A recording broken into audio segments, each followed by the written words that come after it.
Hello, Lucy, Pearl, and readers. I've been keeping this secret to myself for years, and I never tell a single soul about this talaga. But I've been reading posts and stories here for days, and that helped me decide na share ko din tong story. Ang kalandian ko sa buhay na pinagsisisihan ko talaga ngayon. Hahaha. Warning. Super SPG scenes ahead. Kung sensitive ka, wag mo na lang basahin. Sobrang mataas to kaya nasa sa inyo na rin kung tatapusin nyo. Year 2015, nagka-boyfriend ako. Gwapo siya. Maputi 5'6" height. Gwapo din siya sa paningin ng mga friends ko. At nagtagal relasyon namin ng 6 years bago kami magdesisyon na maghiwalay na last 2021. 3 years na kaming hiwalay, pero nagigilty pa rin ako. Dahil ang alam niya talaga na napakabuti.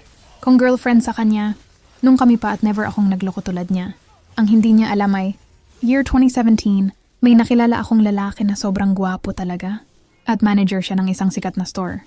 Diyan sa bansa natin. At first, di ko pa pinapansin mga hirit niya kasi hanggang kaibigan lang talaga tingin ko sa kanya dahil may asawa siya sa abroad.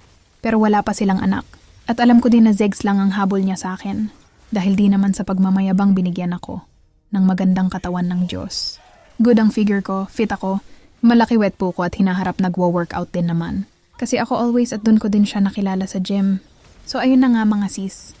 To be honest, sa 2 years namin ng boyfriend ko noon, hindi kami palaging nagsezegs. Kasi ewan ko ba di naman, siya palaging nag-aaya. At kapag nagsezges kami mga miye ang bilis namin matapos. Pero I admit naman na masarap naman rounds namin at malaki ang laga niya talaga. Pero di talaga ako naka-feel ng satisfaction every time. Kasi sa totoo lang boring siya sa kama. So nung nakilala ko si Mr. Jem at after ng ilang months na nagpaparinig, siya na lumabas kami to work something else. Biglang napapayag niya ako dala na siguro. Bogli ko that time at wala boyfriend ko. So ayon for the go ako. By the way, every time magkausap, kami open talaga ang conversation namin for zegs and how does it feel na gawin namin yun outside our own respective relationship.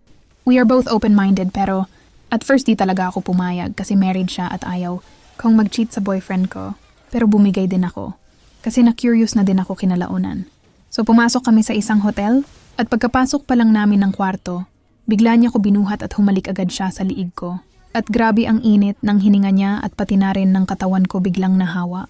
Kinis niya ko sa lips at grabe sarap niya humalik. Nakakabogli kasi grabe siya makaspaspi ng dila at lip-lopin talaga kami. Di pa nga kami nakahubad na pakawet na ni Monico that time. Di ko na matandaan paano niya nahubad damit ko. Pero remember ko pa rin paano niya nilimis 2 bundok ko. Para siyang baby na uhaw like snip-sip niya dinila niya. Katawan ko at my God mga Mia. Nang umabot siya sa pipoy ko, ang sarap talaga para akong nakumbulsyon ng hoti talaga. Pati dila niya ang hot ramdam na ramdam ko yon. At grabe ang kapit ko. Sa hair niya para akong mabibiliw na. At nang pinusok na niya ang kanyang spada, grabe di ko na kinaya. Ang sirup, ang mga moves niya grabe ang bilis. Niyang kumaldag at napakasagad. Wala na akong magawa. Kundi magsisigaw na lang sa surup. Di ko na talaga naisip boyfriend ko that time dahil kinain na ako. Nang sobrang lust. So, nakailang rounds kami at may mga position and angle kami na ginawa na first time kong na-experience. Lalo na yung nasa bathtub kami. Ewan ko ba ang syrup pala. Pag uwi ko ng apartment, di ko pa rin makalimutan ginawa namin. Pagod na pagod ako during that time pero nagsirili pa rin ako sa bathroom while naliligo ako. Kasi nakakabogli talaga siya isipin. First time ko nakaramdam ng ganun. Grabe lumabas sa akin while imagining him packing me still.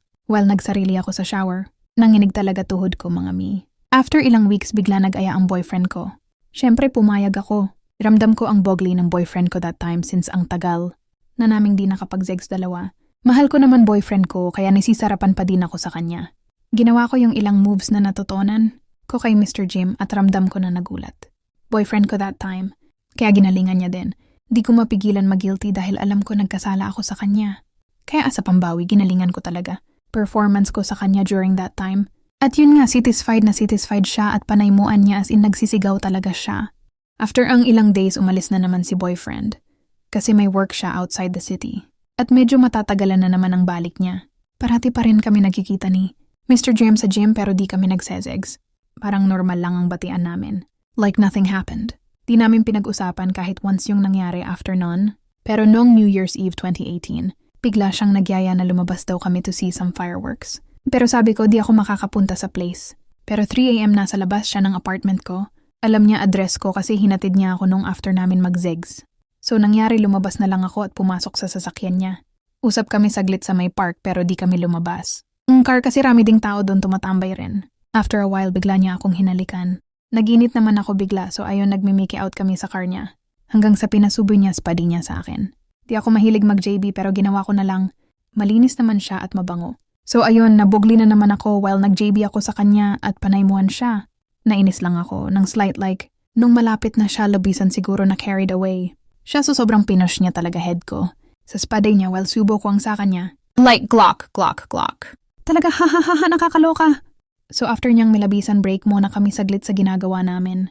Pero wala pang 10 minutes. To be continued.